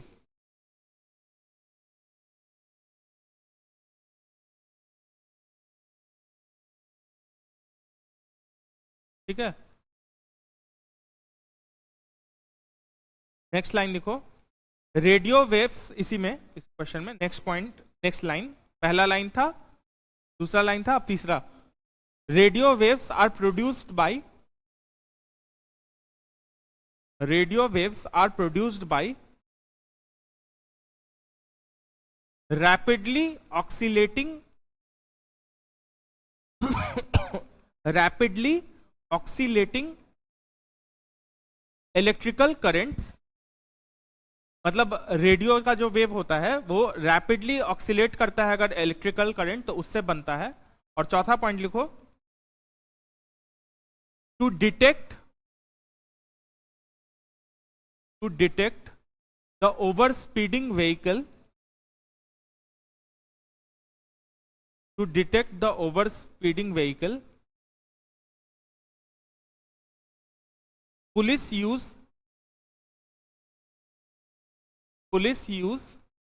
Doppler effect,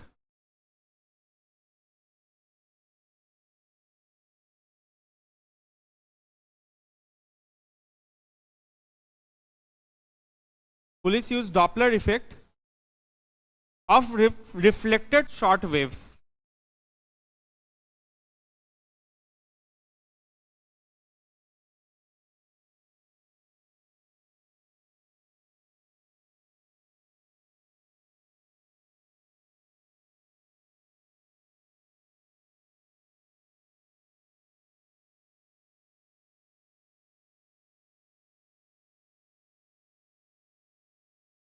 कौन सा सही होगा?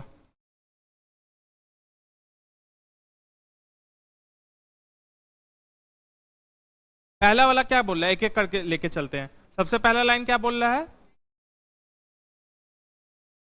जिसका वेवलेंथ, जिसका तरंग वैध ज्यादा हो जिस लाइट का, वो स्कैटर ज्यादा होता है। तो ये स्टेटमेंट क्या लग रहा है? गलत लग रहा है। ठीक है, दूसरा क्या स्टेटमेंट बोल रहा है? स्पीड ऑफ विजिबल लाइट, मतलब जो लाइट का जो स्पीड, गति है, वो कितना है? वैक्यूम और एयर में 0.95 बोल रहा है, कि वैक्यूम और वाटर बोल रहा है ना, 0.95। अब हमको पता है वैक्यूम में कितना है स्पीड लाइट का? 3 इंटू 8 मीटर पर सेकेंड। और वाटर में स्पीड का क्या है लाइट का? 2.25 इंटू 10⁻8 मीटर पर सेकेंड। अब इसका 0.95, मतलब बहुत दिमाग लगाना ही नहीं, इसका 10% कितना होगा? 3 का 10% कितना होता है? 3 का 10% क्या होगा? 0.3। 10% नहीं समझ में आ रहा क्या? प्रतिशत। तो 3 का 10%, इतना क्यों टाइम लग रहा है? 3 का 10% क्या होगा? 0.3 होगा, सिंपल। तो 0.3 अगर इसमें से 3 में से 0.3 अगर घटाएंगे तब भी 2.97 होगा। और यहां पे तो 10% भी नहीं, 5% बोल रहा है। 0.95 मतलब क्या हुआ? 5%। 100 में से 0.95 घटाएंगे तो 0.5 ही, 0.5 ही बचता है ना, तो 5% हुआ ना। और यहां पे 10% में भी वहां तक नहीं पहुंचेगा, और वो बोल रहा है कि 5% है, तो मतलब गलत है। ये नहीं समझ में आया? इतना टाइम क्यों? ये वाला थोड़ा सा मैथ्स हम लोग सबका 0.3 पॉइंट वो है, बहुत ज्यादा हेवी मैथ्स नहीं।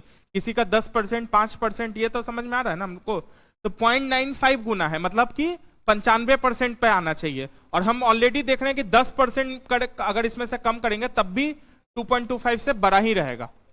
तो इसका मतलब वो स्टेटमेंट गलत ही होगा। तो मतलब टेंशन में क्यों बोल रहे हो? नहीं समझ में आ रहा है? सबको समझ में आ रहा है ना? ठीक है, नेक्स्ट पॉइंट क्या बोल रहा है कि रेडियो वेव का जो है, रेडियो वेव्स, अच्छा हम नहीं पढ़े हो तुम लोग थोड़ा। रेडियो वेव जो जो होता है, एक बार हम एक काम करते हैं, सारा वेव्स बता देते हैं। ठीक है, लाइट में ही हम सारा वेव बता देते हैं, जितना भी वेव होता है। उससे भी क्वेश्चन, थोड़ा बेसिक क्वेश्चन आता है कि किसका वेवलेंथ ज्यादा है, किसका कम है, किसका क्या है। उस हिसाब से एक हम चार्ट बना के वो बता देते हैं। ठीक है, तो रेडियो वेव जो होता है वो इलेक्ट्रिकल करंट जो एम्पलीट्यूड करता है उससे बनता है। यही क्वेश्चन है ना? तो ये सही है, ये ठीक है, ये तुम लोग को नहीं पता होगा, तो ये सही है। ठीक है, और लास्ट में डॉपलर इफेक्ट क्या होता है कि टकरा के, कोई वेव टकरा के जब आता है तो उसको हम लोग डॉपलर इफेक्ट बोलते हैं। स्पीड चेक करने वाला का कभी, मतलब यहां पे नहीं, पटना में लगाए हुए हैं, पटना में अटल पथ पे गए होगे, तो मशीन टाइप का लगाए हुए है जिसमें तुम्हारा स्पीड क्रॉस करोगे तो पता चल जाता है। या पुलिस वाला एगो ऐसे गन टाइप का, गन नहीं रहता है, एक मतलब कोरोना के समय वो थर्मामीटर देखे थे जो दूर से ऐसे करने वाला जो थर्मामीटर था, उसी टाइप का एक रहता है, मशीन रहता है, जिसको ऐसे करता है तो गाड़ी जो गुजरता है उससे टकरा के किस स्पीड से आया है गाड़ी का वेव जो उसमें आया है, तो उससे गाड़ी का स्पीड पता चल जाता है, जो जिसको हम लोग डॉपलर इफेक्ट बोलते हैं। तो इसीलिए वो स्टेटमेंट भी सही है। अगर तुमको वो नहीं पता है तब भी एक आंसर तुमसे सॉल्व हो गया। हमको पता है कि 1 और 2 गलत है, कुछ भी नहीं पता है तो 1 और 2 गलत है, तो ये गलत हो गया, ये गलत हो गया, ये गलत हो गया, यही सही होगा। अगर तुमको 2 ऑप्शन भी पता था तब भी तुम्हारा ये सॉल्व हो रहा था, 3 ऑप्शन पता था तब भी सॉल्व हो रहा था। तो ऐसे करके सॉल्व हम लोग को करना है। ये एक्चुअली आईएएस का क्वेश्चन था, ये प्रीवियस ईयर आईएएस का क्वेश्चन है पहले का। ठीक है, तो वो वाला चीज हम करवा ही देते हैं, वेव वाला। एक चार्ट बना लो तुम लोग, इसको हम अपने शॉर्ट फॉर्म से याद किए थे एक्चुअली, लोग को हम बताते हैं। तुम लोग को मन नहीं हो तो ये शॉर्ट फॉर्म मत यूज करना, हम अपने लिए याद किए थे, बनाए थे, अपना अपना सबका होता है।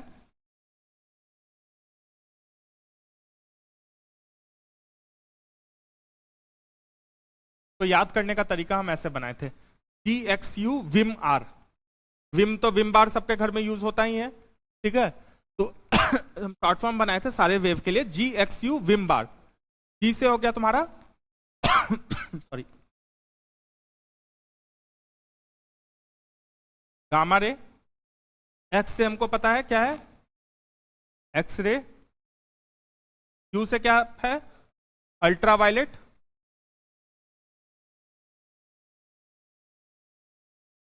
जी से विजिबल लाइट, जिसमें कि मेरा पूरा बन जाएगा, अगर इसको भी एक्सपैंड करेंगे तो क्या बन जाएगा यहाँ पे, विब प्योर। आई से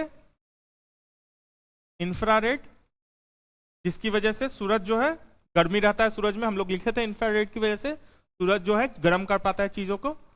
एम से माइक्रोवेव, और आर से रेडियो वेव। तुमको ऐसे याद करना है, कुछ और शॉर्ट फॉर्म बनाना है तो कुछ और बना सकते हो। हम ये इस टाइप से बनाए थे तो इस टाइप से याद करने में आसान होता है। यही डायरेक्शन जो है वेवलेंथ का है।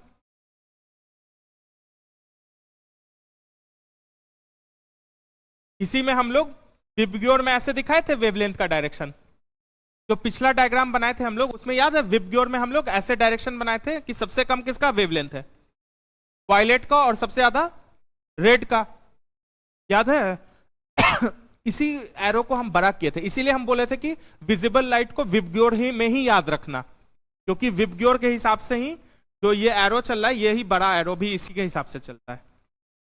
एरो चल रहा है मतलब समझ लो ना, सबसे कम किसका हो जाएगा वेवलेंथ, गामा, और सबसे ज्यादा रेडियो वेव का। ठीक है,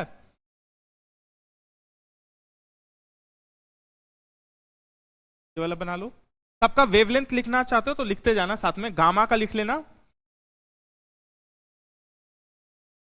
10⁻⁻14 से 10⁻⁻10।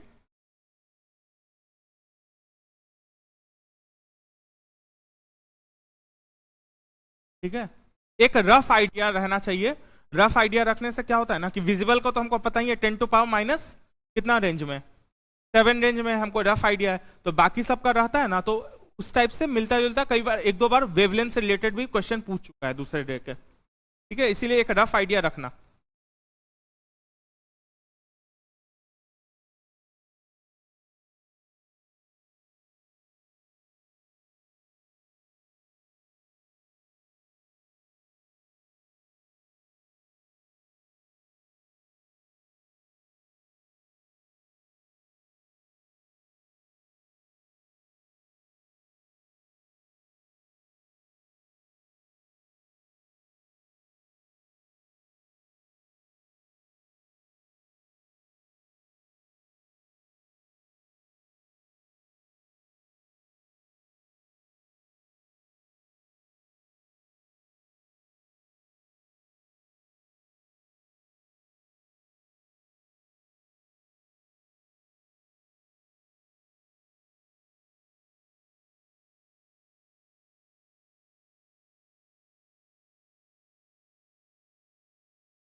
बनाते जाना।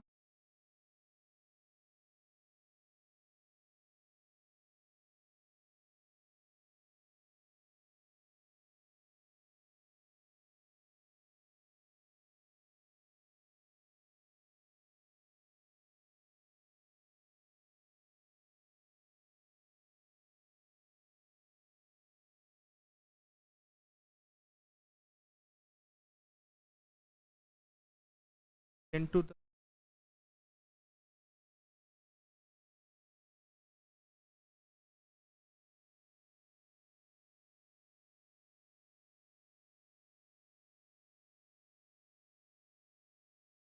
ठीक है, गामा रे का हो गया 10⁻⁻14 से 10⁻⁻10 मीटर्स। ठीक है, फिर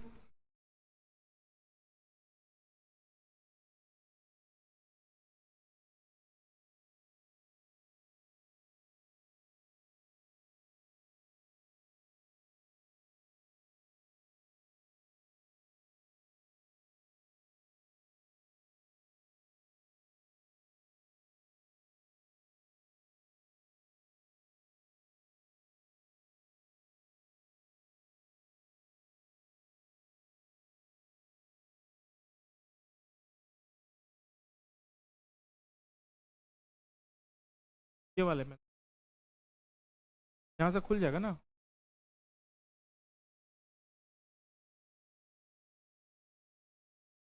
प्रीवियस वाला क्या, तो हम बता देते हैं। सब लोग यहां तक लिख चुका था, सबको सबका नाम लिखा हुआ था। गामा का क्या था, 10⁻⁻4 से 10⁻14 से 10⁻10। यहां लिख लिया सब लोग, यहां तक सबका क्लियर है। नेक्स्ट आ गया तुम्हारा एक्सरे।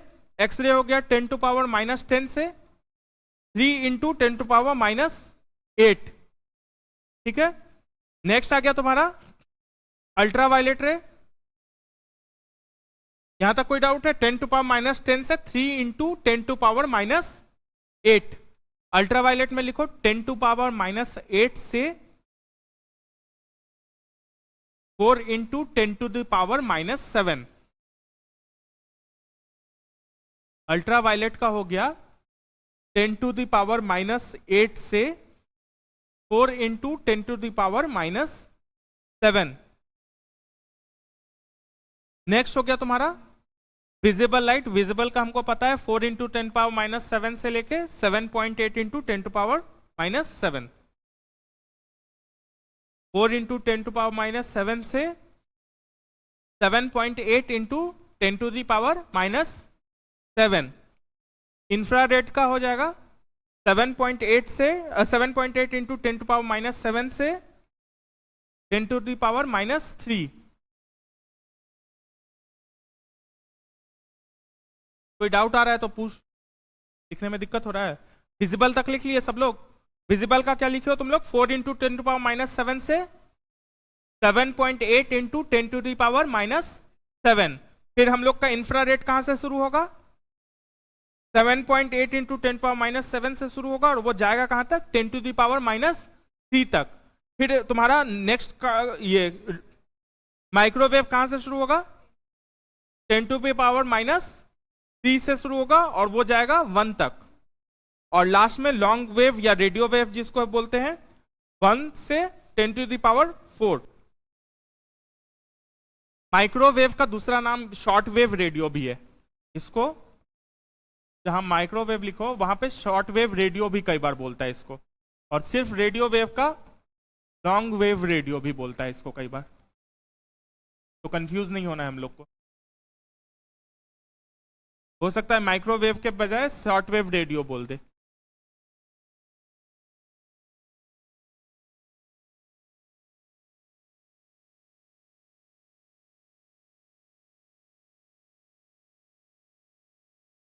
ठीक है।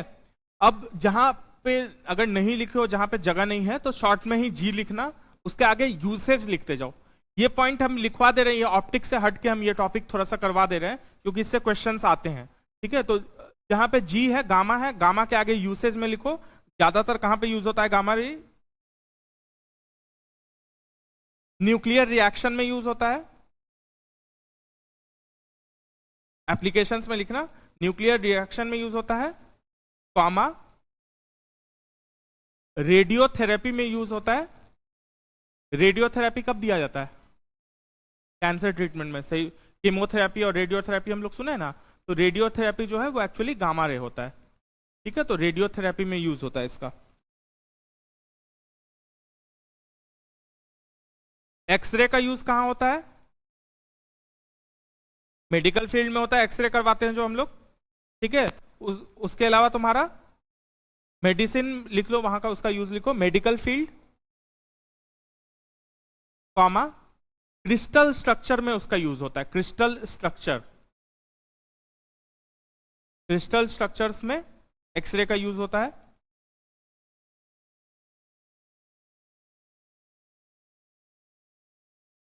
ठीक है। अल्ट्रावायलेट का कहां यूज होता है? अल्ट्रावायलेट का भी हम लोग कोरोना के समय बहुत सुन रहे थे नाम। एक तो हाथ से सैनिटाइजर से लिक्विड वाले से करते हैं, नहीं तो एक मशीन बिकने लगा था अल्ट्रावायलेट वाला कि उसमें अपना फूड रख दीजिए कुछ दिन के लिए या सामान रख दीजिए कुछ देर के लिए और अल्ट्रा वेव से आपको सैनिटाइज कर देगा, स्टरलाइज कर देगा। हॉस्पिटल्स में अभी भी कोरोना के पहले भी और कोरोना के बाद भी सैनिटाइजेशन के लिए कई जगह अल्ट्रावायलेट को यूज किया जाता है। अल्ट्रावायलेट, तो उसमें लिखो, यूज में लिखो to sterilise,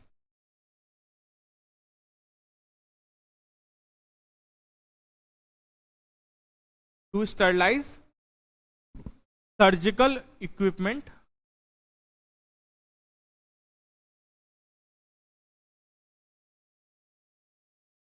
to sterilise surgical equipments,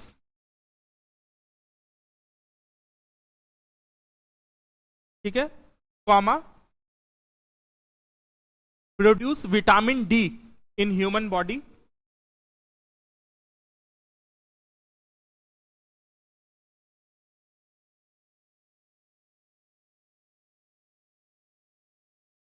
produce vitamin D in human body, ठीक है। और स्टरलाइज जब लिख रहे हैं तो स्टरलाइज जरूरी नहीं है कि सिर्फ सर्जिकल को करें, हम फूड को भी स्टरलाइज कर सकते हैं, स्टरलाइज फूड भी लिख सकते हो वहां पे, ठीक है। कुछ भी स्टरलाइजेशन में बेसिकली यूज होता है, मतलब ये मत कंफ्यूज हो जाना कि सिर्फ सर्जिकल के लिए यूज होता है। सर्जिकल मतलब जो ऑपरेशन के लिए जो टूल्स नहीं यूज किया जाता है उसको हम लोग सर्जिकल इंस्ट्रूमेंट बोलते हैं, ठीक है। नेक्स्ट लिखो तुम्हारा विजिबल रेडिएशन। विजिबल रेडिएशन किस लिए यूज होता है बताने का जरूरत है? विजिबल रेडिएशन किस लिए यूज होता है? विजिबल देखने के लिए यूज। क्यों कंफ्यूज क्यों हो रहा है? ये इतना टेंशन मत लो, आराम से जो लोकल मतलब हम लोग को जो दिमाग में आ रहा है वो सही ही आंसर आ रहा है, इतना घबराना नहीं है। जो पहली बार में दिमाग में आता है वो सही ही होता है जनरली, खासकर एग्जाम में जो लोग दिए हो गए बाद में कभी मिलाना ना, एग्जाम में पहली बार में जो मार्क किया और अगर उसको जाकर ठीक किए हो तो अगर 5 ठीक किए हो तो हो सकता है 1 ही 2 ठीक निकले, 3 गलत हो जाता है। अपने ऊपर थोड़ा भरोसा रखना है। ये मार्क करना जो लोग नहीं दिए तो उनको नहीं पता होगा, लेकिन जो लोग एग्जाम दिए हुए कोई भी एग्जाम और एग्जाम के बाद दोबारा कहते हैं कि हाँ बार बार रिवाइज करो, मेरा पर्सनल एक्सपीरियंस रिवीजन से अच्छा नहीं रहा है। ज्यादा रिवाइज करेंगे, बहुत ज्यादा दिमाग लगाएंगे, कुछ सीधा रहा है, ज्यादा दिमाग लगा के ज्यादा उसको गलत कर देते हैं फिर आंसर, ठीक है। तो ज्यादा भी दिमाग नहीं लगाना है, एक लिमिट से ज्यादा। यूपीएससी में खासकर लोग बोलते हैं नहीं यूपीएससी तो इतना आसान पूछ ही नहीं सकता है। यूपीएससी जब देते हैं ना लोग तो ज्यादातर वो क्या करते हैं कि नहीं इतना आसान कैसे पूछ लिया, ये तो पता ही है सबको, और ऐसे करके नहीं कुछ और बात होगा, कुछ और बात होगा, कुछ और बात करके क्वेश्चन जब तक गलत नहीं करेंगे मानेंगे नहीं। तो ये नहीं करना, ये होता है सबके साथ होता है एग्जाम में, ठीक है। नेक्स्ट हो गया तुम्हारा इंफ्रारेड। तो इंफ्रारेड हम लोग बताए ही थे क्या होता है, सूरज की रोशनी में इंफ्रारेड रहता है जिससे क्या होता है गर्म। तो ऐसे भी इंफ्रारेड को किस चीज के लिए यूज कर सकते हैं? गर्म करने के लिए यूज कर सकते हैं, नेचुरल से बात है। तो लिखो इसका example, heating of any object,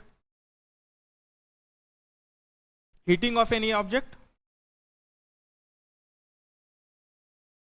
उसके अलावा इंफ्रारेड का यूज होता है तुम्हारा नाइट विजन गॉगल में, मतलब रात में जिस गॉगल से देखते हैं ना, जो खासकर मिलिट्री वगैरह यूज करता है उसको, कि रात में मूवी वगैरह में देखते होगे कि वो लगा लेता है तो अंधेरा हरा हरा चीज दिखने लगता है और अंधेरा में दिखता है, तो वो एक्चुअली इंफ्रारेड होता है, ठीक है। तो लिख सकते हो night vision goggles, night vision goggles. और उसके अलावा तुम लोग टीवी पे जो देखते हो तो टीवी को क्या चीज से चेंज करते हो चैनल? रिमोट से। रिमोट पे एक लाल बत्ती जलता है देखते हो, वो भी इंफ्रारेड होता है। तो रिमोट मतलब शॉर्ट डिस्टेंस के लिए रिमोट में इंफ्रारेड भी यूज करते हैं। ऑल्दो रिमोट में रेडियो वेव भी यूज करते हैं, शॉर्ट वेव रेडियो, लेकिन ये भी यूज करते हैं, तो दोनों आंसर हो जाता है उसमें, ठीक है। नेक्स्ट हो गया तुम्हारा माइक्रोवेव्स, या जिसको हम लोग बोल रहे हैं शॉर्ट वेव रेडियो। माइक्रोवेव को हम लोग क्या बोल रहे थे? Short wave radio. तो ये किस में यूज होता है? रडार में यूज होता है।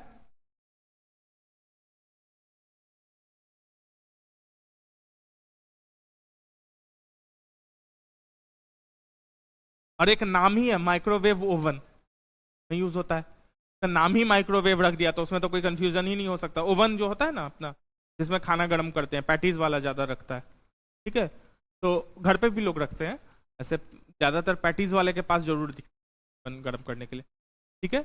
और लास्ट में लिखो लॉन्ग वेव रेडियो, या रेडियो जिसको बोलते हैं, वो तुम्हारा ट्रांसमिशन ऑफ रेडियो और टेलीविजन प्रोग्राम में यूज होता है। Transmission of radio and television programme.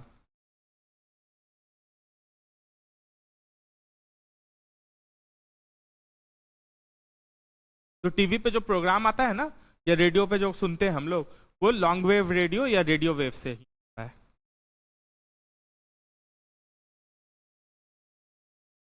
सबका डिस्कवरर भी दिया हुआ है, लेकिन सबका डिस्कवर तुमको याद करने का जरूरत नहीं है। ज्यादातर ये लोग एक्सरे का पूछता है, एक्सरे का किसी को पता है? रॉन्गटन।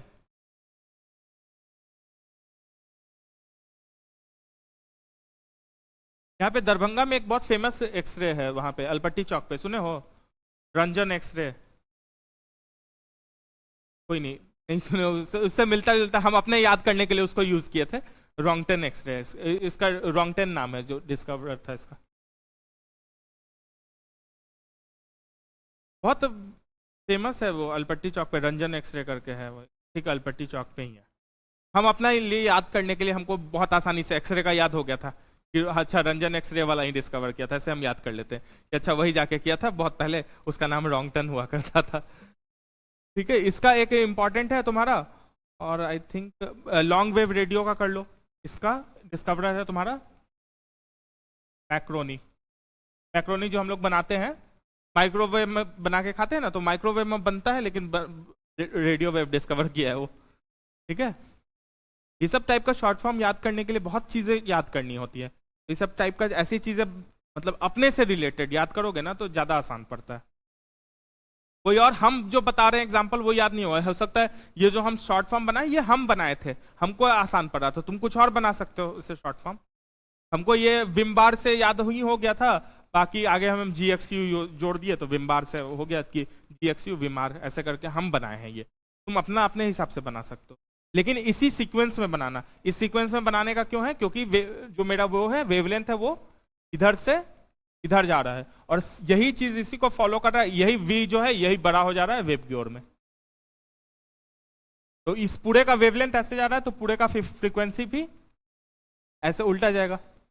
जैसे जो विबग्योर वाला चीज सब था वो यहाँ पे जो जो एप्लीकेबल होगा सारा एप्लीकेबल हो जाएगा यहाँ पे। बात समझ रहे हो? एक साथ आसान हो गया ना। वो एरो वाला जो फर्स्ट डे हम बनाए थे वो एरो उसी चीज को बड़ा कर दोगे तो इस पूरे पे आ जाएगा। बहुत 5-6 पॉइंट उसमें लिखाए थे, और इससे तुम्हारा वेव से एक भी क्वेश्चन नहीं गलत होगा, ना ऑप्टिक्स से एक भी क्वेश्चन गलत होगा, ना वेव से एक भी क्वेश्चन गलत होगा। उसी चीज को वो कर दो। खाली 2-3 चीज एक्स्ट्रा पूछता है, एक जो पूछता है कि वेवलेंथ कितना है 2-4 का, वो भी एक बीच बीच से याद करना है तुमको, बहुत मतलब एकदम एक एक को नहीं रटना है। ठीक है, बेसिक बेसिक तो याद ही है कि भाई विजिबल का तो हमको पता ही है कि 10⁻⁷ रेंज में, तो ये 10⁻8 वगैरह रेंज में होगा। ये इसका पता है कि भाई यहां तक 1 है, माइक्रोवेव का 1 है तो यहाँ 1 से लेकर 10⁻4 होगा, ऐसे करके याद कर लो। ये 10⁻³ से लेकर 1 होगा, उसी अराउंड होगा, ऐसे करके अराउंड अराउंड करके, मतलब एकदम पूरा रट्टा नहीं मारने का जरूरत है, एक अराउंड अराउंड करके एक अंदाज रखो। कई बार पूछा हुआ है, 1-2 बार पूछा, कई बार नहीं 2-4 बार पूछे हुए हैं किसका वेवलेंथ क्या है, किसका ज्यादा है किसका कम है। किसका ज्यादा किसका कम तो ये फॉर्मूला ही चल जाएगा, लेकिन किसका कितना है उसके लिए हम एक बेसिक बेसिक बता दिए। उसके अलावा अगर चाहो तो बाकी सबका भी डिस्कवरर का हम नाम लिखवा सकते हैं, लेकिन हम देखें क्वेश्चन उससे नहीं आया था। जनरली इससे पूछा हुआ है, हमारा एक्सरे का पूछा हुआ है, उसका पूछा हुआ है, हो सकता है दूसरे का पूछ ले, बाकी सबका भी लिखवा दे क्या? वो तुम देख लेना, ऐसे मतलब कितना चीज याद करोगे ये भी बात हो जाता है ना। जितना लिमिटेड वो है, मतलब एक्सेस भी नहीं करना है हम लोग को कि एक्सेस कर लिया अब इसका डिस्कवरर उसका डिस्कवरर हर कुछ करने जाओगे तो फिर कोई लिमिट नहीं है। अपने आप को ये भी रोकना भी आना चाहिए कि हाँ इतने के बाद हमको नहीं रटना है, इतने के बाद हमको दूसरे टॉपिक पे पढ़ना है। फिर तो एक ही टॉपिक पे पढ़ लिए, वो कॉस्ट बेनिफिट रेशियो जिसको बोलते हैं हम लोग। कॉस्ट बेनिफिट रेशियो समझते हो ना, ये पढ़े कुछ भी तुम पढ़ रहे हो इसका मतलब तुम कुछ छोड़ रहे हो। तुम्हारे पास 6 महीने है, तुम्हारे पास इतना चीज है, ये पढ़ रहे हो तो ये छोड़ रहे हो, तो ये पढ़ने से ज्यादा फायदा है या ये पढ़ने से ज्यादा फायदा है? तुम हो सकता है एक 4 बुक पढ़ के एक क्वेश्चन बने, तो उससे अच्छा वो 4 बुक छोड़ दो और वो एक क्वेश्चन छोड़ दो, और एक बुक पढ़ने से अगर 10 क्वेश्चन पढ़ने तो उस बुक को पढ़ो। ये बात समझ लो ना, एक क्वेश्चन के पीछे नहीं भागना है। जो ज्यादा होशियार लोग होते हैं चलो पहले पढ़ लेते हैं, वो तो सबसे अलग हम बनाएंगे। अरे पहले जो बना रहा है वो तो बना लो, जो सब बना रहा है वो चीज पे ध्यान दो। तो इसलिए हम फिर बोल रहे हैं हम लोग का ऑप्टिक्स कंप्लीट हो गया है। ठीक है, ऑप्टिक्स का एक बार अब फिर से previous year banana. I hope previous year में एक भी तुमको क्वेश्चन ऐसा नहीं होगा जो मतलब एट द फर्स्ट इंस्टेंस नहीं बने। यह हो सकता है 2-4 क्वेश्चन हो जो नहीं बने, तो अगर कोई डाउट आए तो हमको बता देना, लेकिन मेरे हिसाब से क्वेश्चन अब बन जाना चाहिए ऑप्टिक्स का सारा। ठीक है, लेकिन नहीं बने तो शर्माने का जरूरत नहीं है कि सर तो बोले थे कि बन जाएगा, इतना वो नहीं है। ठीक है, आके पूछ लेना क्लास के बाद, या क्लास में भी पूछ सकते हो। बना रहे हो कि नहीं, कि हम ऐसे ही बोल रहे हैं प्रीवियस ईयर बनाने? कितने लोग बनाए हो प्रीवियस ईयर अभी तक जाके? 4-5 ही लोग बनाए हो, तो बन रहा है क्वेश्चन। कुछ डाउट आ रहा है? जो हम पढ़ा रहे हैं उसी में से है ना? प्रीवियस ईयर वैसा ही बन रहा है तुम्हारा, एप्लीकेशन बेस्ड बन रहा है, या हम बताए थे विबग्योर वाला जो है उससे बहुत सारा क्वेश्चन होगा, देखे होगे पीएससी में डिफरेंट में। देखने को बहुत आसान है लेकिन वो कंफ्यूजिंग हो जाता है, अगर अच्छे से नहीं समझो ना उसको तो वो कंफ्यूजिंग हो जाता है। और जो लोग नहीं बनाए हो वो करो, एक बार प्लीज जाके करोगे तो पता चलेगा कि कहाँ क्या दिक्कत है और क्या नहीं समझ में आया, ठीक है।